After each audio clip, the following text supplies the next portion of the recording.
Good morning, swimmers. We're having a little bit of a different day today. So we've just been in for a nice little dip. We weren't in the sea. We decided to go for an open water, freshwater swim, and the temperature's dropping, isn't it? It really is dropping, but good. Feels Nice. good. Yeah, feels Nice. So today we kind of wanted to. I wanted to follow on really from the conversation that we had last time. So in our last sort of chat, or our little swim interview, we talked about kind of your experiences with open water swimming and how it's helped you. However, sort of both of us have got to open water swimming or cold water swimming through sort of a traumatic experience.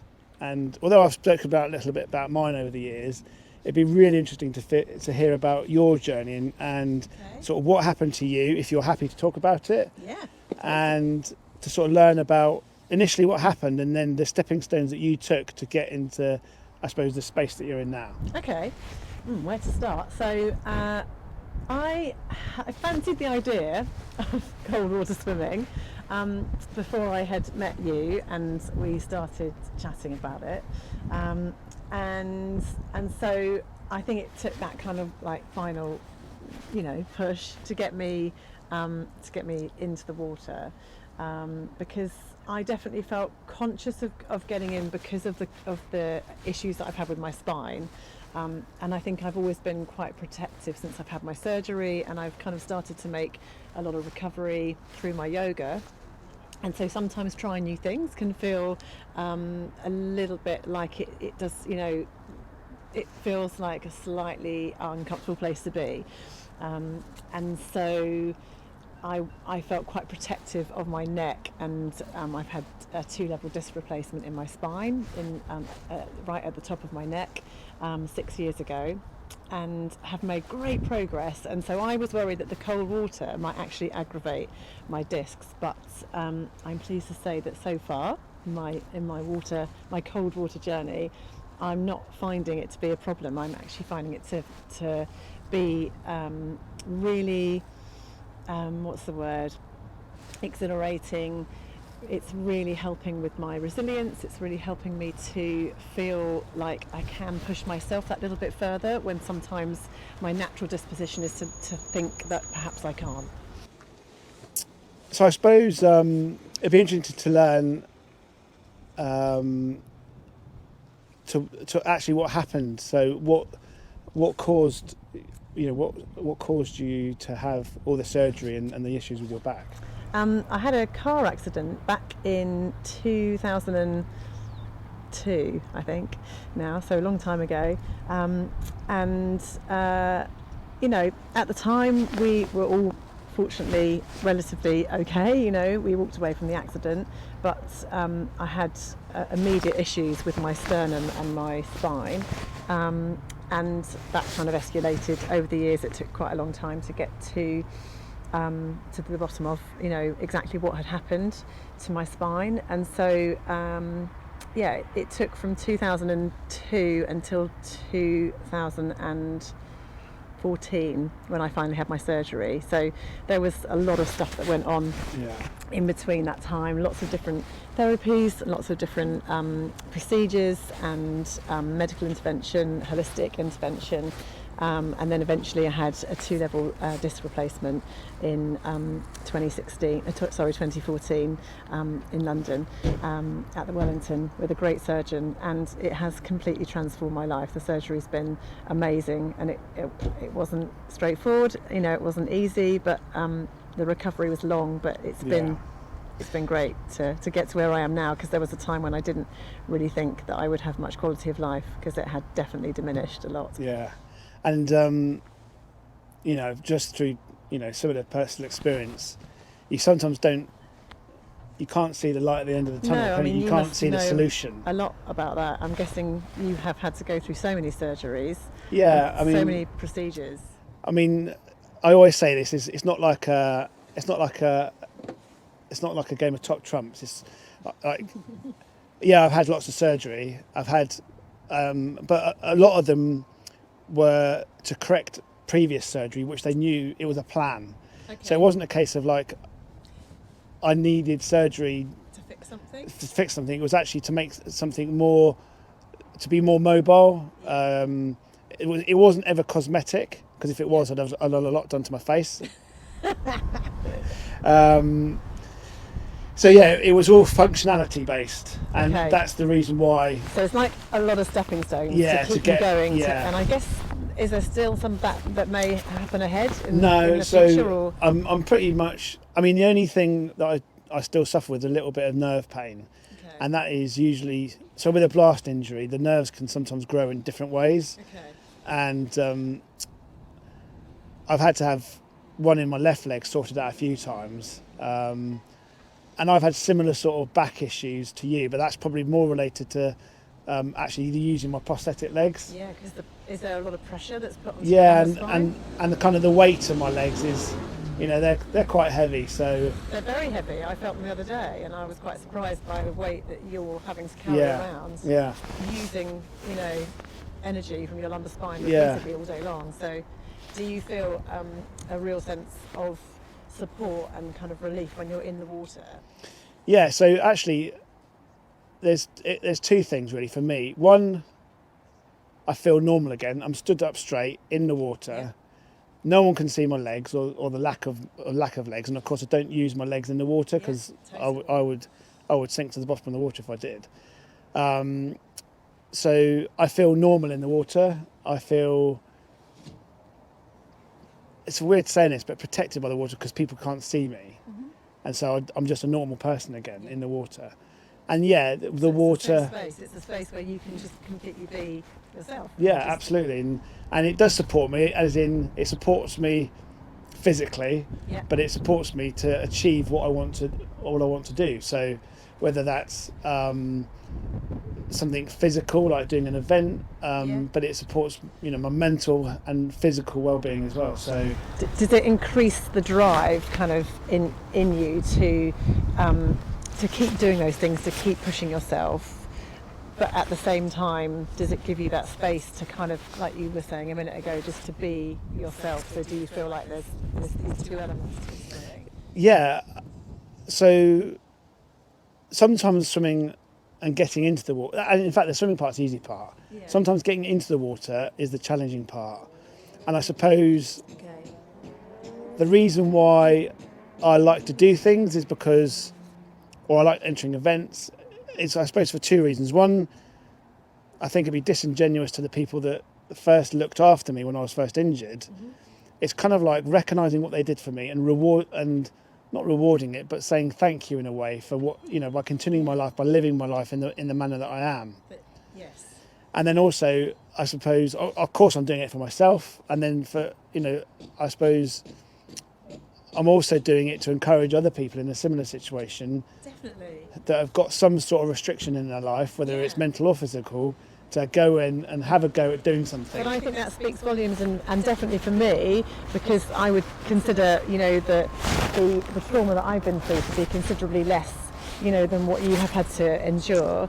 And for me to meet you and to chat to you and to see what you're able to do, what you're enjoying doing, and for me to think, oh, actually, I really should give this a go, and I should not be so kind of precious about the fact that I've got an injury, and actually let's try and embrace something new, which is perhaps where for a long time I've been really kind of like in a place where I've been very cautious of doing those things. So that for me was really inspiring, and I think it will be for loads of other people to do that. We've what I like doing is encouraging other people to get into the water, and I think over the years I've helped quite a few into the water, and it makes me happy. It makes me happy. You should be happy and proud, because I wouldn't be in the water if it wasn't for you, and I am benefiting from it massively. I absolutely love it, and I'm really new to it. These are my kind of, this is probably my third, fourth proper cold water swim this year, and whatever. At the beginning of the year, amazing. do you think you could be where you are now? No, not at all really, because I don't like the cold, and I don't like cold water, and I don't like being cold, and I've always struggled to go through the winter months because I have felt almost like I lose a little bit of myself, because I love being in water, and ordinarily through the summer months I would be in the water a lot, and then I realise that stops. So something that I love stops because the weather gets cold, but it doesn't have to. No. But I thought it did. So one thing that came up recently, and I know that this is something that we've talked about a little bit, when you feel that at some point you might want to wear a wetsuit, Yes. and how you feel about that. Because I think that as in, like, I think that if you want to use a wetsuit or wear a wetsuit, or if you want to use gloves, a hat and the booties, it should be completely up to you, and there shouldn't be any pressure from either yourself or somebody else I agree. kind of making that decision for you. It should be a decision that you make for yourself when you feel comfortable. Because ultimately I'm not doing this as an exercise to prove myself to anybody. I'm doing it to kind of feel like I'm capable of achieving something that I want to achieve, that I maybe am stepping outside of my comfort zone and feeling like there's a sense of resilience, but I'm not going to do all of those things, and put my body or myself in kind of danger of getting too cold. So I wore my gloves and my boots today. I'm still in my costume. And what was it, 14? Yeah, it's 14 degrees, so we're getting into the realms of cold water, proper cold water swimming. I mean, I still feel comfortable getting into the water today in my swimming costume.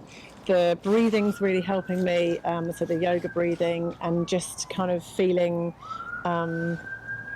relatively calm about it. You're quite good at just getting me out of my head and just saying get on with it, so that's good, because I might overthink it, and I think you don't overthink it, you just go and get in the water. Yeah, I mean, I'm a little... You're used to it. Well, but also, like, I probably get in the water in the completely wrong way, because I just get into the water, but then as soon as I bum shuffle anywhere near the water, I'm in it. You're in. So I can't. There's no point in me messing about.